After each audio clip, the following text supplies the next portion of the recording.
ये police line में Munger police line में 334 नव नियुक्त सिपाही योगदान दिए हैं, जिनका डॉक्यूमेंट वेरिफिकेशन और मेडिकल की कार्रवाई हम लोग करा रहे हैं। उसके पश्चात उनकी योगदान हम लोग मुंगेर जिला बल में करेंगे। उसी क्रम में एक हम लोगों को सूचना मिली कि पुलिस लाइन में एक सार्जेंट जिसका नाम सुमित है, वो कुछ कैंडिडेट्स को ये भय दे रहा है कि उनका मेडिकल में वो लोग फेल हो गए हैं और मेडिकल में फेल अगर उनको पास करना है मेडिकल, तो पर कैंडिडेट 2,500 रुपये के आसपास उनको देना होगा और उसके बाद ही वो लोग मेडिकल में फिट किए जाएंगे।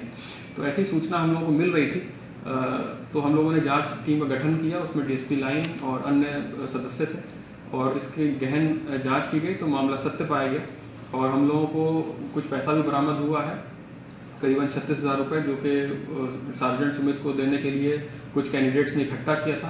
कुछ बैंक के ट्रांजैक्शंस भी हम लोगों को मिले हैं, जो कि आपस में कैंडिडेट्स जो थे वो पैसा इकट्ठा कर रहे थे सार्जेंट को देने के लिए। और जब मामले की पुष्टि हो गई, पुष्टि होने के उपरांत जांच रिपोर्ट मिली हमको और उसके बाद हम लोगों ने केस दर्ज किया है पूरबसराय थाना में और जो सार्जेंट है उनको हिरासत में लेकर के उसमें माननीय न्यायालय में उसको प्रस्तुत कर रहे हैं। इसका मकसद क्या था खासकर?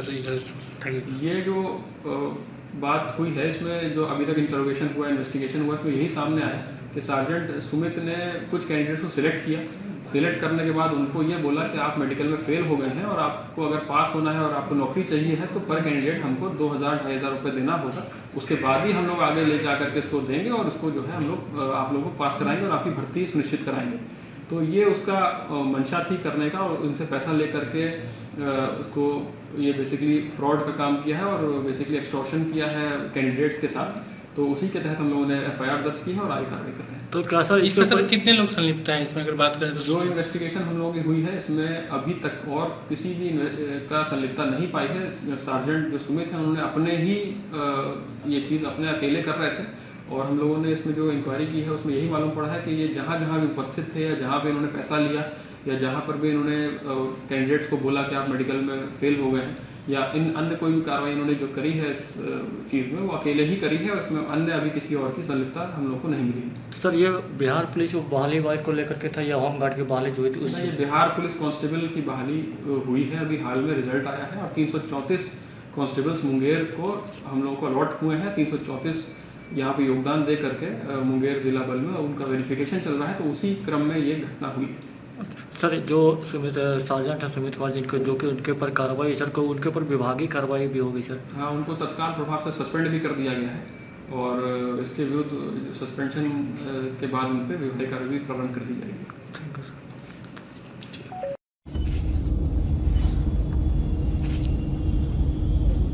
11 मार्च को हम लोगों ने विज्ञापन प्रकाशित किया था और 18 मार्च से आवेदन आमंत्रित करने शुरू किए, जो कि 25 अप्रैल तक चले। पहले 18 अप्रैल तक रखी थी उसकी डेट, उसको 25 अप्रैल तक बढ़ाया था क्योंकि मार्च और अप्रैल के महीने में कई तरह के अवकाश आदि थे जिनकी वजह से बैंक आदि बंद हुए थे, तो इसलिए लोगों को ध्यान में रखते हुए उसको 25 तक बढ़ाया था।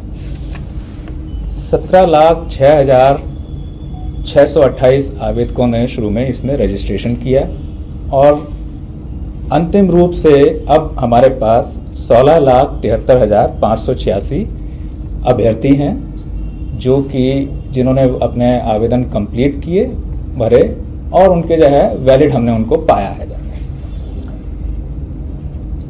जो 17,06,628 आवेदन थे उसमें से 10,947 आवेदन पूर्ण नहीं थे, यानी उन्होंने रजिस्टर किया लेकिन फॉर्म भरा नहीं पूरा।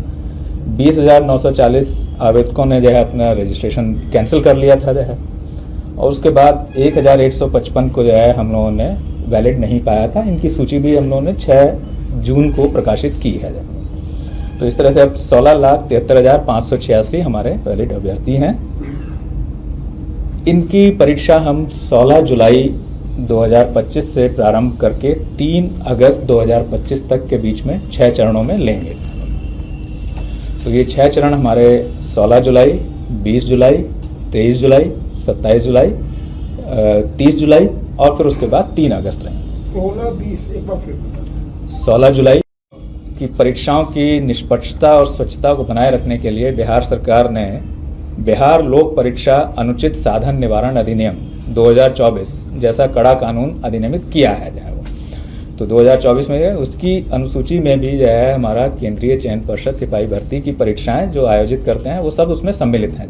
यानी कि हमारी जो भी परीक्षाएं हैं वो उस एक्ट के तहत जो है उसमें हमारी जो है लागू है, हमारा एक्ट उसमें जो है अब इस अधिनियम में अगर देखें तो किस तरह के कड़े प्रावधान हैं, तो इस अधिनियम में अभ्यर्थी परीक्षा में संलग्न पदाधिकारी किसी संस्थान अथवा व्यक्तियों द्वारा संगठित रूप में तथा सेवा प्रदाता आदि के द्वारा, यानी जो एजेंसी जो है सर्विस प्रोवाइडर्स हैं आदि के द्वारा परीक्षा की शुचिता को दूषित करने, प्रश्न पत्र लीक करने, उत्तर पुस्तिका आदि से छेड़छाड़ करने, पर धारण, अनुचित साधनों को सुगम बनाने के लिए सुरक्षा उपायों का उल्लंघन करना। जैसा मैंने कहा कि बायोमेट्रिक्स हम लेंगे, उनमें अगर कोई व्यवधान पैदा करता है या आनाकानी करता है तो वो भी इससे कवर्ड है। या उनसे छेड़छाड़ करना, धोखा देने या धनीय लाभ, यानी कि जो है कि वो झूठा बता करके कि जो है कि पेपर ये है, ये प्रश्न आएंगे, ये ले लो जो है उससे, तो ये सब जो है जाली वेबसाइट आदि अपराधों को दंडनीय बनाया गया है इनमें। और इन अपराधों के लिए 3 वर्ष से 10 वर्ष तक की सजाएं हैं और जुर्माना है जो कि 1 करोड़ अथवा उससे अधिक भी हो सकता है। और सेवा प्रदाताओं और अन्य संस्थानों के स्तर से संगठित रूप में किए गए अपराधों के लिए परीक्षा की समानुपातिक लागत की वसूली भी की जा सकती है और उनकी संपत्ति की कुर्की और उसका संपहरण भी किया जा सकता है। तो इस तरह के कड़े प्रावधान इस एक्ट में रखे गए हैं और ये एक्ट हमारे द्वारा जो आयोजित जो परीक्षा है उसमें लागू है। ये सभी अपराध जो है संज्ञेय हैं, गैर जमानतीय हैं और नॉन कंपाउंडेबल हैं, यानी अशमनीय हैं। प्रवेश के समय उनके डीएफएमडी, एचएचएमडी और जिला पुलिस के प्रशिक्षित पुलिस कर्मियों से उनकी चेकिंग और फ्रिस्किंग कराई जाएगी जो है, और उसके बाद ही उनको प्रवेश दिया जाएगा। वहीं पर उनकी पहचान के लिए जो है सेंटर में और एग्जामिनेशन कक्ष में परिषद द्वारा निर्गत जो ई प्रवेश पत्र होगा, जो हमारा जो ई प्रवेश पत्र है, उसी के माध्यम से और उसके साथ साथ पहचान पत्र एक ले जाना होगा उन्हें, जो आधार कार्ड हो सकता है, पासपोर्ट हो सकता है, पैन कार्ड हो सकता है, मतदाता पहचान पत्र हो सकता है। उसके साथ ही उनको प्रवेश की अनुमति होगी। मतलब बिना एडमिट कार्ड के जो हमारा निर्गत है उसके बिना वो प्रवेश नहीं कर सकते। साथ में उनको अपना एक पहचान सुनिश्चित करने वाला एक पहचान पत्र भी ले जाना होगा। परीक्षा कक्ष में कैंडिडेट्स के हाथों के हम जो है अंगूठों के निशान, उनके फोटो और शॉर्ट वीडियो लेंगे। ये हमारा जो है उनका बायोमेट्रिक्स कलेक्शन रहेगा, जिसका उपयोग हम उस समय उनकी पहचान के लिए और बाद के जो चरण होंगे उसमें भी जो है उनकी पहचान करने और इम्पर्सोनेशन यानी पररूप धारण की संभावनाओं को नकारने के लिए उपयोग करेंगे जो है इनका। अभ्यर्थी परीक्षा केंद्र में किसी भी तरह की लेखन सामग्री जैसे पेन, पेंसिल वगैरह नहीं ले जा सकेंगे। उनको OMR शीट बेस्ड हमारा जो है एग्जाम है, तो OMR शीट को भरने और उससे कैलकुलेशन वगैरह अगर कुछ उसमें आवश्यकता है तो उसके लिए आवश्यकता हो तो पेन हम प्रश्न पुस्तिका के साथ ही उपलब्ध कराएंगे जो है, तो वो हमारी तरफ से दिया जाएगा। उनको किसी भी तरह की लेखन सामग्री और जो दूसरी चीज़ों पर प्रतिबंध रहता है, इलेक्ट्रॉनिक सामान वगैरह जो है उस सब पर तो प्रतिबंध रहेगा ही, लेखन सामग्री भी वो नहीं ले जाएंगे, उनको हमें उपलब्ध कराएंगे। अब कुछ अभ्यर्थियों को चेतावनी और सतर्कता बरतने की भी जो है हमारी तरफ से हिदायत देना जो है उचित।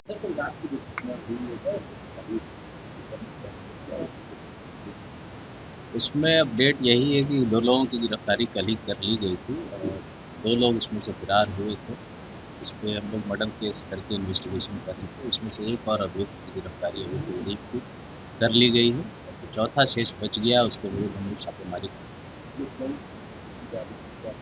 गाड़ी निखिल राज के नाम के एक व्यक्ति की जो गिरफ्तार कल ही हो गया था और ड्राइव भी वही कर रहा था। कुछ और भी हम लोग को अनुसंधान के क्रम में सबूत मिले हैं, उसको हम लोग आगे इन्वेस्टिगेशन में और उसमें लाएंगे एविडेंस के तौर पर। और लास्ट एक्यूज बचा, उसकी गिरफ्तारी हो जाए फिर हम लोग जल्द से जल्द इसमें चार्जशीट करेंगे और कोशिश करेंगे कि इसमें इसको ट्रायल चलाकर सजा दी जा सके। इसको मर्डर का केस हम लोग रजिस्टर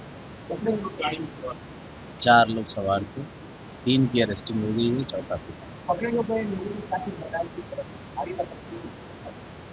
अभी पूछताछ चल रही है। लापरवाही नहीं है, ये सीधा मर्डर का केस है, लापरवाही हमेशा नहीं मानते हैं और इसीलिए हम लोगों ने मर्डर में केस किया है और इसी में हम लोग इन्वेस्टिगेशन भी करेंगे और सबूत आएंगे उसके आधार पर चार्जशीट।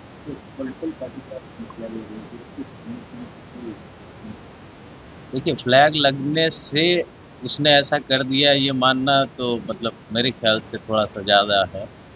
फ्लैग लगा हुआ ठीक है, किसी पार्टी से एफिलिएशन हो सकता है उसका, बट जो घटना घटी है वो इन 4 लोगों के द्वारा ही की गई। इसमें और किसी के होने की कोई कहीं से कोई अभी तक इन्वेस्टिगेशन में भी नहीं है और ऐसा कुछ लगता भी। मुंगेर एसपी सैयद इमरान मसूद ने दी महत्वपूर्ण जानकारी।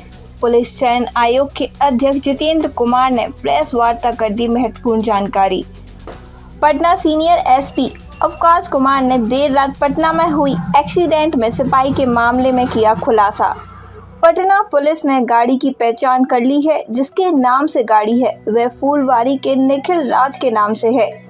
पटना बिहार में सिपाही भर्ती की तैयारी कर रहे लाखों युवाओं के लिए बड़ी खबर है।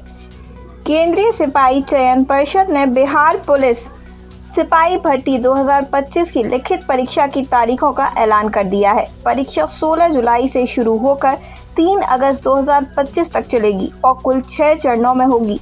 यह परीक्षा बिहार के 19 जिलों में आयोजित की जाएगी। हर दिन करीब 2.5 से 3 लाख अभ्यर्थी परीक्षा देंगे। बिहार पुलिस सिपाही भर्ती 2025 के लिए परीक्षा की तारीखें घोषित। ये है शेड्यूल। परीक्षा का समय दोपहर 12 बजे से 2 बजे तक किया गया है, यानी कुल 2 घंटे। यह सुनिश्चित करने के लिए कि परीक्षा निष्पक्ष और सुचारू हो, जिला पदाधिकारी डीएम को एग्जाम कोऑर्डिनेटर और पुलिस अधीक्षक एसपी को सह कोऑर्डिनेटर बनाया गया है। खास बात यह है कि किसी भी अभ्यर्थी का परीक्षा केंद्र उनके गृह जिले में नहीं होगा, ताकि किसी तरह की अनियमितता ना हो। इस भर्ती के तहत 19,838 सिपाही पदों के लिए 17 लाख से ज़्यादा आवेदन आए हैं, जिनमें से 33,042 आवेदन रद्द किए गए हैं। परीक्षा OMR सीट पर आधारित होगी। परीक्षा में 100 वस्तुनिष्ठ प्रश्न होंगे। इसमें हिंदी, अंग्रेजी, गणित, सामाजिक विज्ञान, विज्ञान, सामान्य ज्ञान और तार्किक तर्क जैसे विषय शामिल हैं। प्रश्न 10वीं स्तर के होंगे और पास होने के लिए कम से कम 30% अंक लाने होंगे। पंचायत प्रतिनिधियों को नीतीश सरकार का तोहफा। मुख्यमंत्री ने की 6 अहम घोषणाएं। पटना से इस वक्त की बड़ी खबर सामने आ रही है। मुख्यमंत्री नीतीश कुमार ने आज संवाद में आयोजित एक अहम बैठक के दौरान पंचायती राज प्रतिनिधियों के शिष्टमंडल से मुलाकात की और इस दौरान 6 महत्वपूर्ण घोषणाएं की।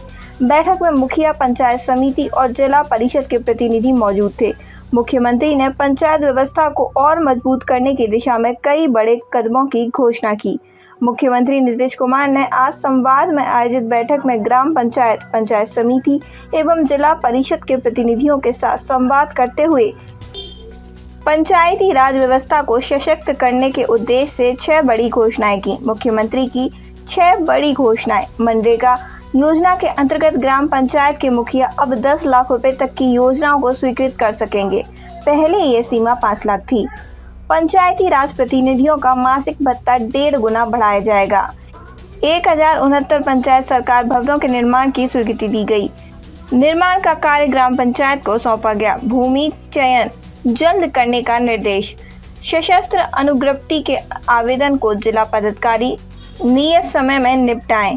अब सामान्य मृत्यु पर भी पंचायत प्रतिनिधियों को 5 लाख का अनुग्रह अनुदान मिलेगा। बीमारी की स्थिति में मुख्यमंत्री चिकित्सा सहायता कोष से इलाज।